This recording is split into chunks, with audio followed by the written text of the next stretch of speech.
നമുക്ക് അടുത്തതായിട്ട് J K flip flop race around condition എന്താണെന്ന് നോക്കാം. ഒരു ചെറിയ ഡെഫിനിഷൻ നോക്കുക. If the width of the clock pulse is too long, അതായത് നമ്മുടെ ക്ലോക്ക് പൾസ് വളരെ വലുതാണെങ്കിൽ, വിഡ്ത്ത് കൂടുതലാണെങ്കിൽ, the state of the flip flop will keep on changing from 0 to 1, 1 to 0, 0 to 1 and so on. എന്ന് വെച്ചാൽ ഫ്ലിപ്പ് ഫ്ലോപ്പിൻ്റെ സ്റ്റേറ്റ് ഇതിങ്ങനെ 0 നിന്ന് 1ലേക്കും 1 നിന്ന് 0യിലേക്കും 0 to 1ലേക്ക് എന്ത് ചെയ്യും, ചേഞ്ച് ചെയ്തുകൊണ്ടേയിരിക്കും. And the end of the clock pulse, ഈ ക്ലോക്ക് പൾസ് അവസാനിക്കുമ്പോഴേക്കും the state shall be uncertain. നമുക്ക് ഏത് സ്റ്റേറ്റ് ആണെന്ന് വെച്ചാൽ അത് 1 ആണോ 0 ആണോ അതോ 0 ആണോ 1 ആണോ എന്നുള്ള അൺസർട്ടണിറ്റി ഉണ്ടാവും. ഇതിനെ പറയുന്ന പേരാണ് റൈസ് സറൗണ്ട് കണ്ടീഷൻ. നോക്കുക, റൈസ് സറൗണ്ട് കണ്ടീഷൻ നമുക്കറിയാം.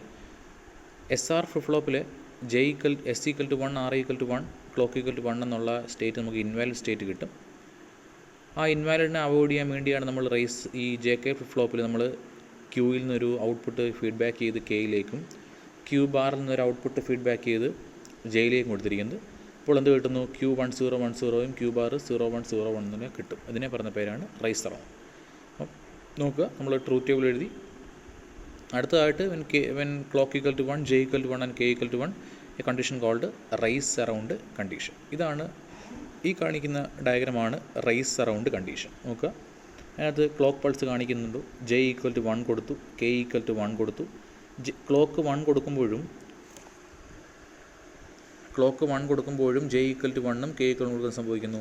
ഇതാണ് റൈസ് സറൗണ്ട് കണ്ടീഷൻ. ഇതിങ്ങനെ റൈസ് ചെയ്തുകൊണ്ടേയിരിക്കും. അപ്പോൾ നമുക്ക് ഒത്തിരി കഴിയുമ്പോൾ നമുക്ക് എന്ത് കാണാൻ പറ്റും, ഈ പൾസിൻ്റെ വിഡ്ത്ത് വളരെ കൂടുതലായിട്ട് വരുമ്പോൾ ഈ പൾസ് 0 ആണോ 1 ആണോ എന്ന് നമുക്ക് ഐഡൻറ്റിഫൈ ചെയ്യാനുള്ള പറ്റത്തില്ല. അപ്പോൾ നമുക്ക് അതിനെ അവോയ്ഡ് ചെയ്യാൻ വേണ്ടി നമ്മൾ നോക്കുക, നമ്മൾ നമുക്ക് ടോട്ടൽ ടൈമിനെ നമുക്ക് ടൈം പീരീഡ് T എന്ന് കൊടുക്കാം. T/2 എന്ന് പറഞ്ഞാൽ നേരെ ഹാഫാണ്, T/2 ഹാഫ് ഇട്ട് കൊടുക്കാം. അപ്പോൾ T/2 greater than equal to the delay of our flip flop. ഇത് കൊടുത്താൽ നമുക്ക് റൈസ് സറൗണ്ട് കണ്ടീഷൻ നമുക്ക് അവോയ്ഡ് ചെയ്യാൻ പറ്റും.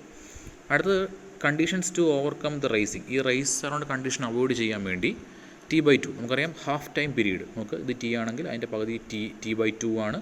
ആ T/2 less than the propagation delay of the flip flop. Flip ഫ്ലോപ്പിൻ്റെ പ്രൊപ്പഗേഷൻ ഡിലേക്കാട്ടിലും അത് കുറച്ച് എടുക്കാൻ പറ്റും. അടുത്തത് ലെവൽ ട്രിഗറിങ്. നമുക്ക് ലെവൽ ട്രിഗറിങ് മാറ്റിയിട്ട് നമുക്ക് എഡ്ജ് ട്രിഗറിങ് യൂസ് ചെയ്താൽ നമുക്ക് ഈ റേസിങ്ങിനെ ഓവർകം ചെയ്യാൻ പറ്റും. അടുത്ത മെയിൻ പോയിൻ്റാണ് master slave JK flip flop. നമുക്ക് ഇതിനെയൊക്കെ ഓവർകം ചെയ്യാൻ വേണ്ടി നമുക്ക് എന്ത് ചെയ്യാം, നമുക്ക് ഈ ഫ്ലിപ്പ് ഫ്ലോപ്പിനെ ഒന്ന് മോഡിഫൈ ചെയ്തിട്ട് master slave flip flop use ചെയ്ത് നമുക്ക് ഇതിനെയൊക്കെ മോഡിഫൈ ചെയ്യാൻ പറ്റും.